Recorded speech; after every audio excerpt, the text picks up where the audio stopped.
Hello. Hello, मैं loan department की तरफ से जय बात कर रहा हूँ। तुमने हमारी कंपनी से 6 लाख रुपए लिए। हाँ लिए। वापस दो। उसकी मैंने गाड़ी ले ली। सर, हमारे तो पैसे दोगे? तुम्हारे पैसों की तो गाड़ी ली है। तो हमारे पैसे कौन देगा? तुम भी गाड़ी लोगे? तेरा दिमाग सही है, मैं लोन का पैसा लेऊंगा। मैं लोन दे ही नहीं हूँ। लग रहा है बेचारों से गलत नंबर लग गया। देखो, तुम समझ नहीं रहा, हमारी कंपनी ने तुम्हें 6 लाख रुपए दिए। हाँ, उसकी मैंने गाड़ी ले ली। तो तुम पैसे अपने पास से दोगे? दे तो दूंगा, वापस कब दोगे? हम वापस क्यों देंगे? क्योंकि तुम मुझसे पैसे ले रहे हो। अरे सर, मैं लोन का पैसा मांग रहा हूँ। भैया मैं लोन नहीं दिया हूँ, कई बार बताऊं? मेरे पास तो यार खुद पैसे नहीं है।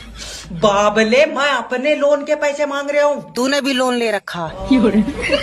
अब क्या करा जाए, खर्चे ही बहुत हो गए। देखो सर, अगर लोन जमा नहीं करोगे तुम्हारी सिविल डाउन हो जाएगी। सिविल की कोई दिक्कत नहीं है, जब बीपी डाउन हो तो चक्कर आ जाए।